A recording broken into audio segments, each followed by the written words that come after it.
Welcome, Finer Things Club League owners. We are now through 7 weeks of the NFL season. We are also 7 weeks through our fantasy football season here in the Finer Things Club. And things are starting to shake up just a little bit. We've had a couple of trades. Nobody is exactly shining through the pack, but there is some separation of records and teams, and we have a lot to discuss today. So why don't we dive into that rundown, shall we? Do you have a rundown that I could take a look at just so I know what type of rundown you're looking for? Just keep it simple. Keeping it simple, that's what I'm doing. But I am working hard on this one, real hard. You're working hard on this? No, not too hard, not harder than I should. Right. I mean, why work harder than you should? No, Let's start with our Thursday night matchup. We had the number 9 team at 2-4, Knights of the Night, taking on the number 10 team, Captain Bruisin at 2-4. 2-4 teams, 9 and 10. A pretty easy scheduling matchup for the network for Finer Things Club. And, we got what we kind of expected. 2 lower scoring teams. Myself, Captain Bruisin, taking the decisive win over Nathan Pierce's Knights of the Night, 130-96. My team, Captain Bruisin, got 17 from Justin Herbert and got an additional 19 from Nuke. Welcome back, DeAndre Hopkins, 10 catches on 103 yards. He did fumble the football. Terry McLaurin with 18. David Njoku with 14, Dulcich with 11, and Juju Smith with a second consecutive big game with 27 points. On Nathan Pierce's side, Knights of the Night getting 16 from Kyler Murray and a big 28 points from Aaron Jones. All his work in the receiving game, 9 catches, 53 yards, and 2 touchdowns. He also gets 11 from Amari Cooper and 11 from Tyler Lockett. Outside of that, it was very tough sledding for Knights of the Night as J-Rob puts up a goose egg and he only gets 4 players in double digits. It's not enough. Knights of the Night move to 2-5. Captain Bruisin moves to 3-4. And we move on to the 1 p.m. matchup of our league as we have a rivalry, but not really because they're kind of friends and they review each other's traits. Anyway, the number 8 team, Big Boobs, taking on the number 2 team, Jans Cans. 2 3-3 teams, but seemingly going in opposite directions. Maybe, possibly. Let's see what this matchup holds. Oh no. Jans Cans puts a beatdown on Jake's Big Boobs as Jans Cans with a big victory, 177-102 over Big Boobs. Jans Cans getting huge performances from many guys on his team. In fact, every single player, including his kicker, putting up double digits this week. Patrick Mahomes with a big 423-yard, 3-touchdown game. 30.92 points. Austin Eckler scoring even more than Mahomes with 35. Eno, also known as Zeno Benjamin, 24.3 points. Tyreek Hill with 14. Jacoby Myers salvages his day with only 2 catches, but does get a touchdown and 11 points. The Lazard King with 11. Taysom Hill as a tight end, 11 points. Ezekiel Elliott with 17, Najee Harris with 11, and Daniel Carlson with 10. On Jake's side, the Big Boobs struggle. Lamar Jackson, again for a 3rd straight week, cannot seem to get it going. 120 yards in the air, only 59 on the ground, 10 points. Kamara does have a decent game with 17.5. Tony Pollard, who was recently shipped off, with 12.9. George Pickens starting to pick up some steam. 18 points. T. Higgins with 14. Curtis Samuel continues to produce as he picked him up off of the waiver wire a few weeks ago. Hayden Hurst with almost 11, and they struggling to score on the bottom part of his lineup. It didn't matter. Jans Cans with 177 points on the week. Jans Cans moves to 4-3. Big Boobs moves to 3-4. And we move to the 4 p.m. game as number 4 Bums from the Dock Kyler needing a win to make a statement at 3-3 against a 2-4 Prison Mike, but ranked number 5 in the power rankings. And oh no, Prison Mike shows up, does score almost 140 points, but it didn't even matter as Kyler's Bums from the Dock only putting up 103.9 points on the day. Prison Mike takes the 138-103 victory over Bums from the Dock. Matt Michon's Prison Mike starts Marcus Mariota out of necessity as Josh Allen is on bye. Does pick up 13 points. He gets Jonathan Taylor's 15.5 points. Breece Hall does put up 15 before tearing that ACL. Jamar Chase with a predictably strong game against the Falcons' poorest defense, 35 points on the day. Christian Kirk with another 17.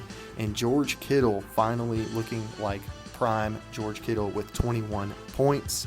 On Kyler's Bums from the Dock, Tom Brady struggles again with only 290 yards, no touchdowns on the day, 11 points. Mike Evans puts up 18. DJ Moore now with 2 solid showings after the coach has been fired. Looking like a good trade for Bums from the Dock. Amon-Ra St. Brown goes out with an injury with only 1 catch and 4 yards. Pat Freiermuth, another new acquisition, a new shiny toy for Bums from the Dock, gets 15.5. And Jalen Waddle with 12. Justin Tucker does put up a strong 13 points. It doesn't matter. Kyler moves to 3-4 as Bums from the Dock is now on a 3-game losing streak. Prison Mike moves to 3-4 as well, but they are trending up with 2 straight wins. Let's move to our Sunday night matchup. The number 6 team, Scranton Stranglers, at 4-2, taking on the number 3 team, for Uncle Creepy's, at 4-2. The 2 4-2 teams taking on each other for the Sunday night matchup as Frank and Lance go toe-to-toe. And unfortunately, the box score does not show how close this game never was. Frank moves to Frank scores 142 points against Lance's 92 as Team Uncle Creepy's gets a solid 50-point victory over Lance's Prince Family Paper, the newly named Lance Batiste's Finer Things Club team name. Let's start with Frank's team. Team Uncle Creepy's Jimmy G with 16 points, Ramondre Stevenson with 23, Nick Chubb with another big game, 18 points. CeeDee Lamb putting up 10. Cade Otton put it in the starting tight end spot and puts up double digits. And Tyler Boyd with 31.5. Again, every Bengal seemingly went off against the Falcons on Sunday. And Tyler Allegiant getting the start and puts up 11 points. On the Prince Family Paper, formerly known as Scranton Strangler side, Dak Prescott started and got 12 points. Travis Etienne starting to turn into a nice move for Lance as he scores almost 19 points. Wan'Dale Robinson starting and getting 11. Chris Godwin picking up 11.5. Travis Kelce doing Travis Kelce things with 15.8 points. Outside of that, it was tough sledding as only 5 of Prince Family Paper's 10 guys putting up double digits.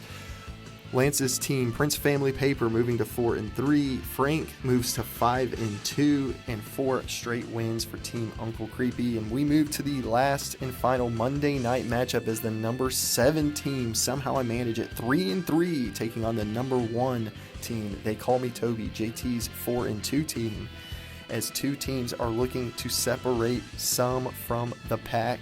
And Jordan gets a decisive big 171-136 victory over JT's They Call Me Toby.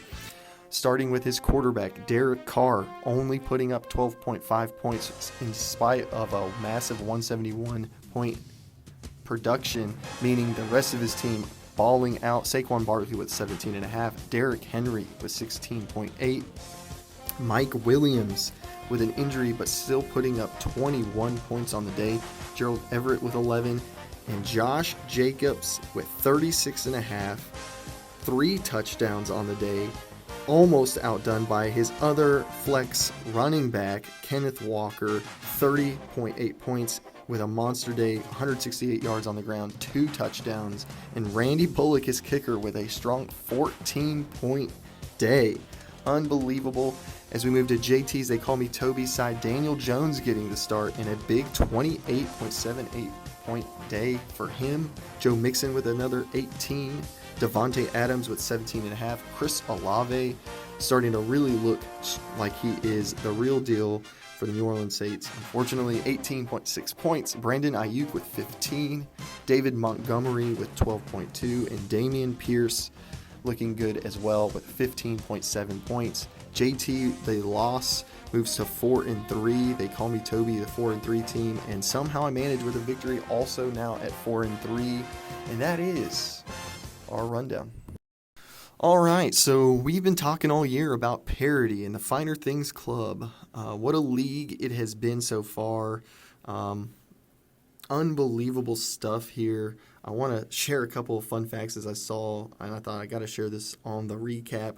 Couple of notable things as we had National Tight End Day. The 2 tight ends that led all tight ends in Week 7 in passing routes ran, Jawan Johnson and Cade Otton. I know those are 2 guys that everyone suspected would be leading tight ends for pass routes in National Tight End Day. Nobody saw that coming, and here's a fun one. Joe Flacco still has more pass attempts on the season than Marcus Mariota does. 155 to Mariota's 150. Desmond Ridder cannot come in soon enough. Enough of the facts and the Falcons. We have a strong competitive landscape, but we do have some people starting to separate a little bit from the pack. Although I will say, again, we are still only about halfway through the season, so a lot of things can change. Injuries are starting to crop up a little more. Bye weeks are here, and trades will definitely start flying soon, as there has been a couple already today as this recap has been recorded on a Tuesday. Frank is on top alone at 5-2, and there are only one team on the bottom at 2-5. Everyone else is either 3-4 and 4-3. So let's discuss those power rankings. Don't slip up or get cut. Why not, man? I'm coming for that #1 spot. All right. Rappers swearing they on top. But I'm coming for that #1 spot. All right, man. Scheme, plot, say what? I like to talk about the previous week's power rankings before we get into the new one. So real quick to recap Week 7's power rankings heading into this past week's matchups. We had myself, Captain Bruisin, number 10. Number 9 was Nathan Pierce's Knights of the Night. Number 8 was Jake's Big Boobs. Number 7 was Somehow I Managed, Jordan Smithline's team. Number 6 was Lance Batiste, formerly now known as the Scranton Stranglers. Number 5, Matt Washon's Prison Mike. Number 4 was Kyler's Bums from the Dock. Number 3 was Uncle Creepy's at 4-2. Number 2 was Jane's Cans at 3-3. And number 1 was They Call Me Toby's at 4-2. Let's move on to this week's updated power rankings. In the number 10 spot for a third straight week, my team, 3-4, Captain Bruisin on the bottom. And it is getting very tough to stay here on the bottom. What a disaster so far on the season. Number 9, Nathan Pierce's Knights of the Night at 2-5, number 9 team. Number 8 at 3-4 is Jake's Big Boobs. And number 7, slipping still again, is Lance Batiste's Prince Family Paper.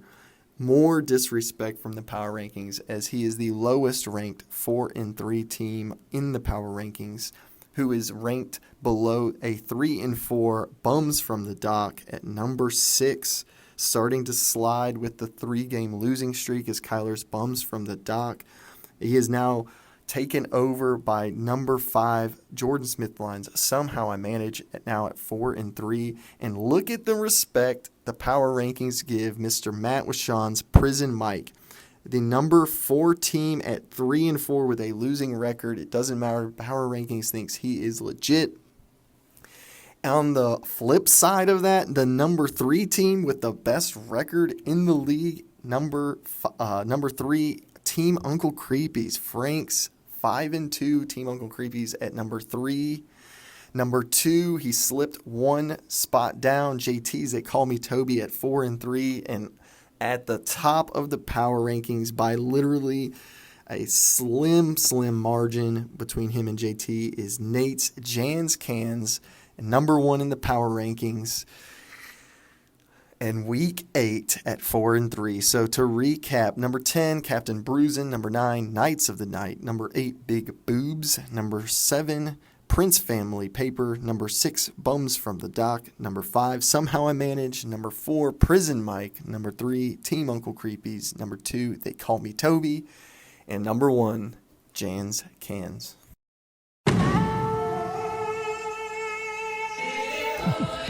Want to know what you're playing for? $100. That's right, the team to survive the rest of the teams through the Survivor contest come week 15 wins the $100 grand prize. So far, Jake's Big Boobs has been eliminated. He is no longer in the tribe, and sadly to say, the next team, the next person to be eliminated, Prince Family Paper. This team struggled this week with only 92 points on the day, not getting anything from his newly acquired receiver Romeo Dobbs, Garrett Wilson with 6, Rondell Moore with 5. It was tough sledding, even CMC with only 8 points. Lance, I'm sorry, the tribe has spoken. You gotta go. There's Paul Johnson right there. Ruined our program, and that's all right. He's still here. So this is a first time in recap history. There will be no winner of Ruin the Program. There has been, every matchup has been a at least 30-point margin, as we had some major blowouts this week. No one or really even 2 players really could have made a difference. Although we do have to discuss Nathan Pierce's Knights of the Night decision to start Kyler Murray over Joe Burrow. Kyler Murray with 16 points, not terrible, but going against the Saints, when you had Joe Burrow going against the Atlanta Falcons, Joe Burrow putting up 44 points on the day. I'm sure we will be talking about him at the end of the episode as points leaders for the week. Nathan Pierce, what is you doing, baby?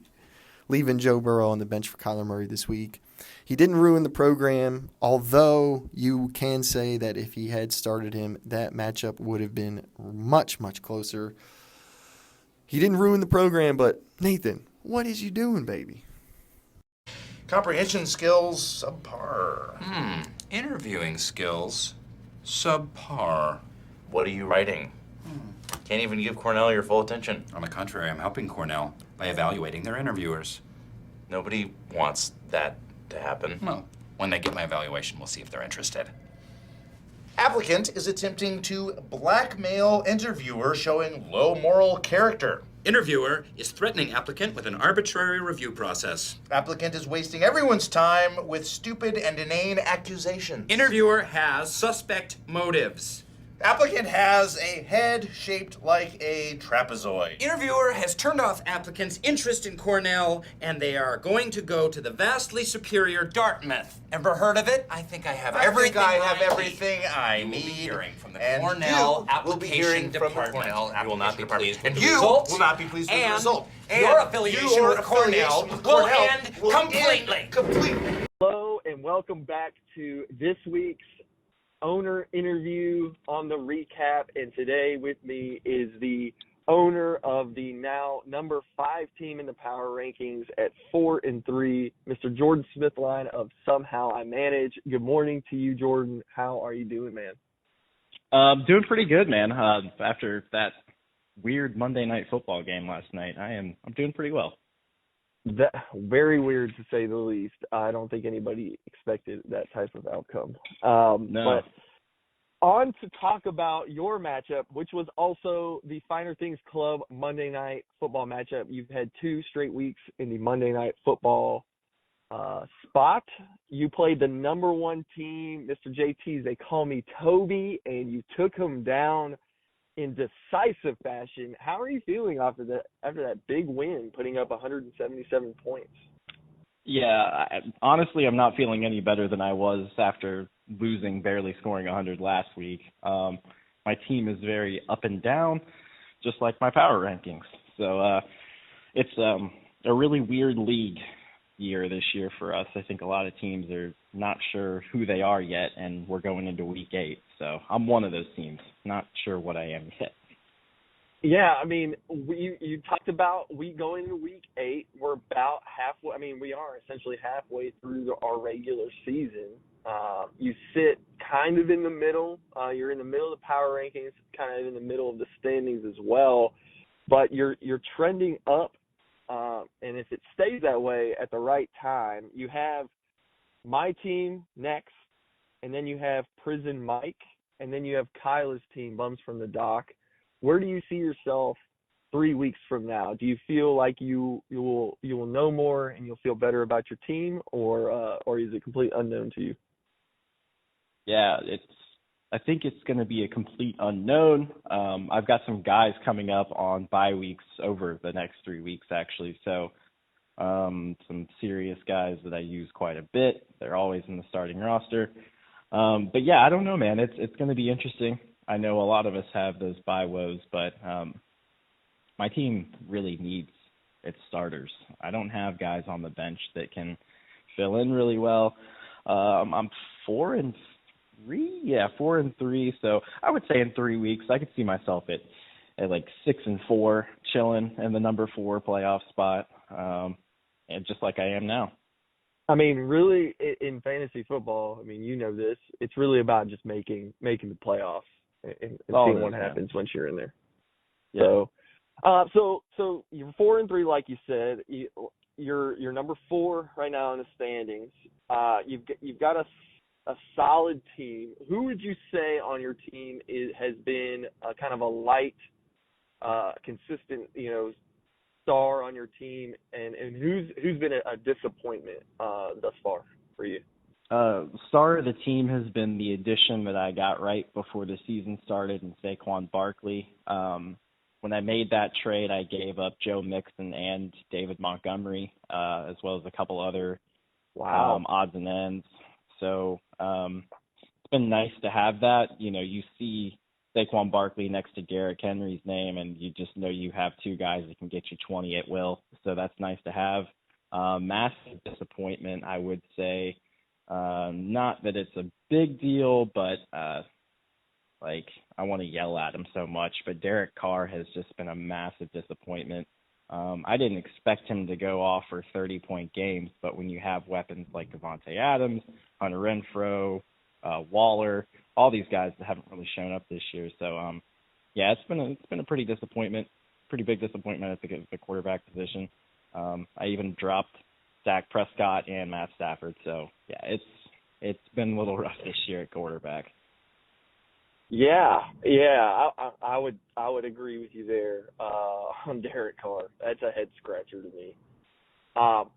Speaking of another Raider, you also have Josh Jacobs, who is, I think we all thought he could be the guy that he's been this year.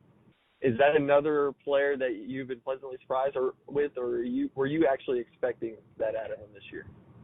It's a contract year. When he did not get renewed for his final option, or his final year option of his rookie contract, I did expect them to feed him more, kind of give him more of an audition, whether that be for their team or another team. I did think they were going to feed him the rock. Funny story about the Saquon trade is instead of Joe Mixon, I actually had Josh Jacobs in there. JT wanted to switch those 2 guys out. I was like, oh, wow. All right, to give some insight to the trade talks that went on with that. I've been pleasantly surprised with that. That's good inside baseball right there. Yeah, man. I did offer the man a pretty solid running back. For the last couple of weeks, he's been really showing out. He went absolutely off on Sunday, so it was really nice to see. Definitely put me over the top. And nice to beat JT with one of his old team members. Yeah, man. I mean, so look, you are our betting guy, all right? Yeah. As well in the league. Putting that lens on the teams in the Finer Things Club, how do you see the rest of the season playing out? I mean, what teams do you feel like are for real, and what teams do you feel like end of the season will prove that they are not real? Let's put it that way. So I think that two teams that are for real. Just right off the top, I want to let everybody know, I think the Jets and Giants are for real. There are so many different things that kind of tie into why what's been working for them has been working for them, including with the Giants, kind of a little bit of an easier schedule.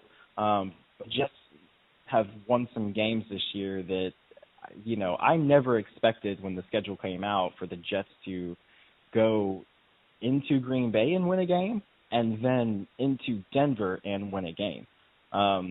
Really good wins there, showing their true colors. They've got a good defense now. If you want to rebuild in the draft, I think that's a very good team blueprint to follow. I mean, they got those picks from dealing Adams and Darnold and have really turned them into something. So I think they're for real.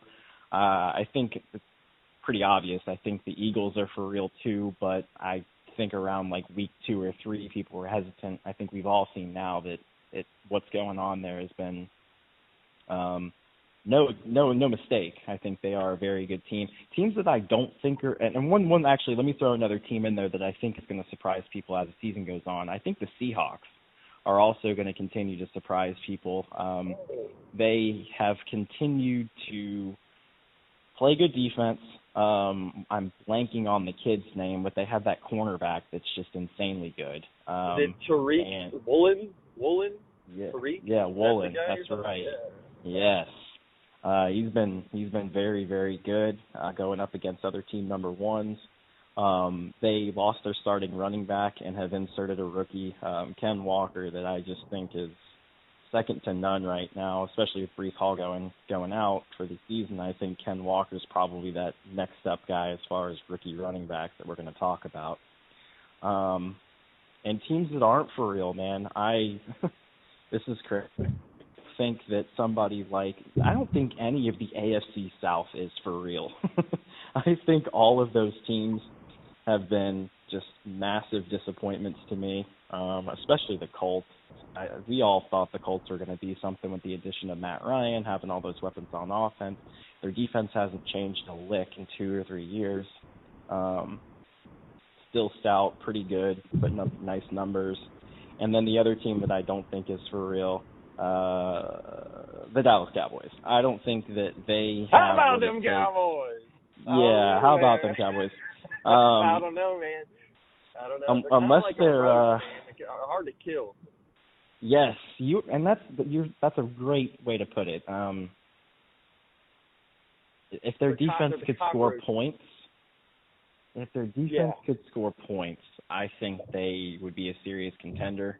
Their offense is just a little bit of a cardboard box with some rain on it right now.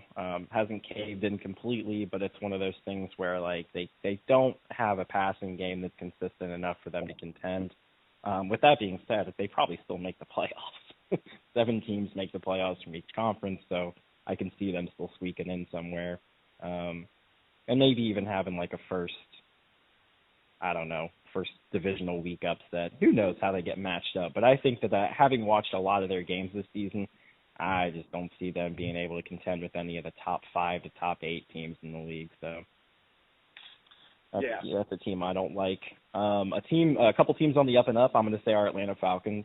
I know they just got absolutely blasted this past Sunday, but to be honest with you, that was not a good matchup not a good matchup at all. The Bengals have 3 wide receivers that, I mean, we can't cover anybody. So when you give us 3 options that we have to cover, I mean, Boyd went off. So I mean, that Joe Burrow fellow, he really is something else. I mean, dude, and what's crazy is he was on the bench this week. He was on the bench this week in our league. So which is nuts. 44 points. 44 points. That is ridiculous. I will definitely touch on that later. Oh, yeah. I mean, that is definitely, as you heard earlier, what is you doing, baby moment. Yes. But let's shift to the Finer Things Club, shall we? You started 9-0 last year. 9-0. Yeah. It was an incredible run. Like you said, competition is tough this year. Parity in our league definitely exists. No, it was never going to happen. Nobody was going to have that start this year. Right. Moving into the second half of the season, is somehow I managed looking to make some moves? Do you feel like if you just stay the course, get some guys back from bye, you feel like you got a strong enough team as it is? What are you looking to do in the second half of the season? Yeah, it's every week I have something where I'm like, okay, I might need to make a move here and shore up that, and then you set your lineup and you're like, I think I can win this week. And so I have felt like that. And I would say more disappointing was losing last week to Frank than was beating JT this week. I felt like I did everything I could do to put myself in a spot to win. I was projected to win at moments against Frank, and then he gets touchdowns from Thielen, Cook, and Ramondre Stevenson in like a 4-minute real-life time span. And so that kind of screwed me on that. Those are tough losses to handle. But at the same time, I think my team is set up good enough. I need to have no injuries and maybe have Fournette go down.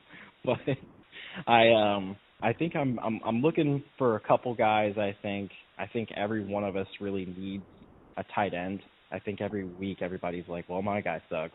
And then they'll pop off, like Hawkinson will pop off for 35 and then show up next week and only have 1 catch for 8 yards. So, you know, it's all up and down in our league. I think that you know, as shown this morning, you know, you get a guy like Jake who may feel like he's out of it one day and then wants to be back in it the next, trading for somebody like Javonte Williams, trading for the future, and trading some guys that he can use now for that player.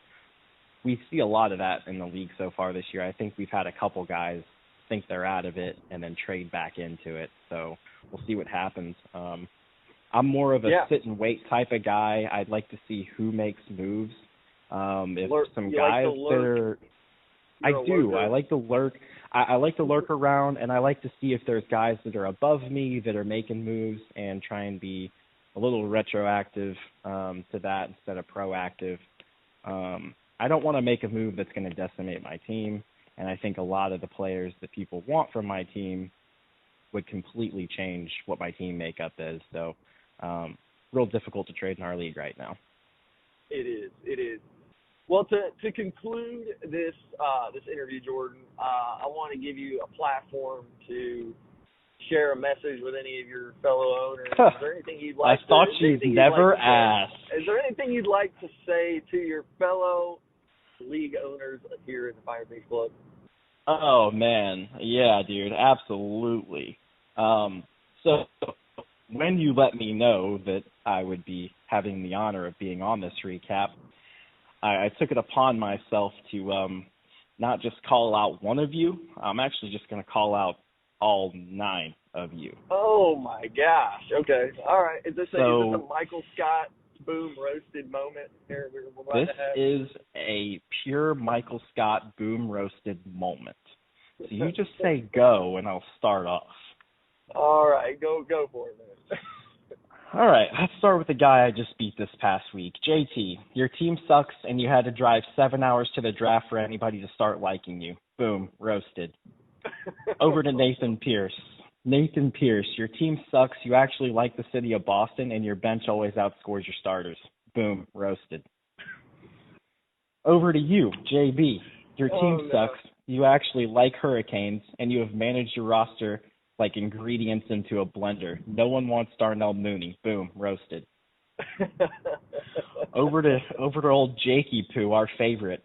Your team sucks. No one wants your 5 second-round picks for a top 3 player in the league, and I've never seen a few wins go to somebody's head any faster than you. Boom, roasted. Over to Nate. Over to Nate. Your team sucks. You wear UGA hats to Braves game. No one on your team. No one on your team is a real dog. That was stupid. And I've never seen a few wins go to somebody's head any faster than you. So forget what I said about the last guy. Boom, roasted.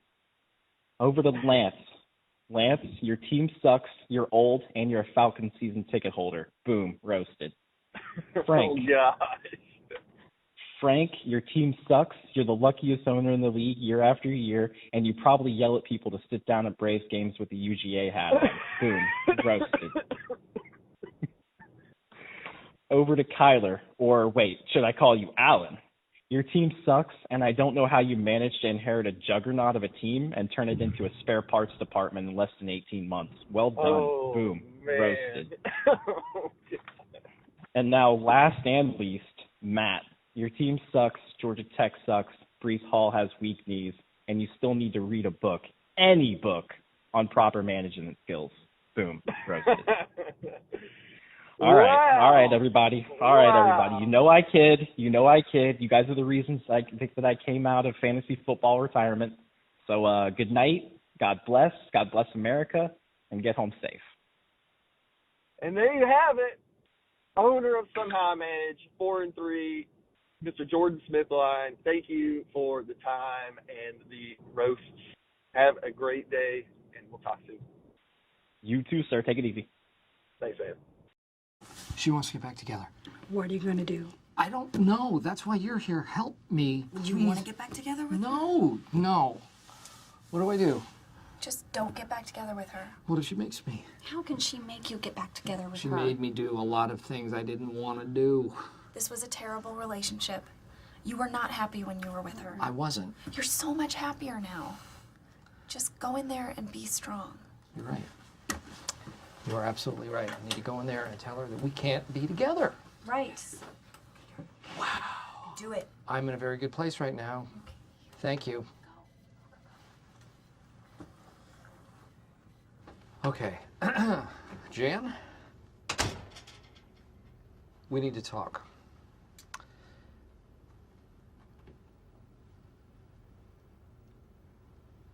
Jan is in a different place right now, and it is a sign of maturity to give people second chances. So I'm going to hear her out. I love fake boobs. Oftentimes you find them on strippers. I find it offensive. Au natural, baby. That's how I like them. Swing low, sweet chariots. Nothing can stop me. I'm all the way up. All the way up. I'm all the way up. I'm all the way up. Nothing can stop me. I'm all the way up this week, and that team that gets this shout out for this week is none other than Nate Hyde's Jan's Cans, as you just heard in the audio, edging out Jordan Somehow I Managed by about 6 points, 177 points on the day, as he boat raced Jake's big boobs this week, moving to 4-3. Nate with an impressive showing, every single player on his team over double digits, getting a big performance from Patrick Mahomes, Austin Eckler, and Eno Benjamin. Eno Benjamin putting in real work. Austin Eckler and Patrick Mahomes putting up 30 and 35 points respectively. And Nate is also now number one in the power rankings, so things are certainly all the way up for Nate's Jan's Cans here, at least going into week 8 of this season. Now on to the leaders for each position. Starting with quarterback. That is right. Joe Burrow is the number one scoring quarterback, left on Knights of the Knights bench at 44.2 points. Patrick Mahomes, Nate Hyde's Jan's Cans quarterback, with 30.9. And a guy who is not on any team 7 weeks into the season, that's right, the Red Rifle Andy Dalton with 30.5 points, the number 3 scoring quarterback on the week. Moving to running back, Josh Jacobs dominating this year with 36.5 points. That's Jordan's Somehow I Manage running back, the number 1 scoring running back on the week. A very familiar face in number 2 is Nate Hyde's Jans Cans. Austin Eckler at 35.7 points. And coming in at number 3 for the first time, I believe, is Ken Walker. That's right, no longer Kenneth. This man is a man. Ken Walker with 30.8 points on the day. Jordan Smithline Somehow I Managed having 2 running backs in the top 3 spots. Moving to wide receiver, we have 2 Bengals. That's right, 2 Bengals. Prison Mike's owner, Matt Washon, his receiver, number 1 receiver on the day, Jamar Chase with 35 points. Number 2 is Frank's uncle, Creepy's wide receiver, Tyler Boyd with 31.5 points. And the number 3 receiver, not owned by a single team in the Finer Things Club, that is Mecole Hardman with 28 points and number 3 scoring wide receiver this week. On to tight end, we have George Kittle, Prison Mike's tight end, 21.8 points on the day. Congrats, Matt. You have the number 1 scoring tight end. The number 2 scoring tight end, another guy not owned by a single team in our league, the New Orleans Saints, Jawan Johnson with 20.2 points on the day. As I said earlier, led the week in passing routes among tight ends. That is crazy. And number 3, you guessed it, Travis Kelce. Lance's Prince Family Paper tight end with 15.8 points on the day.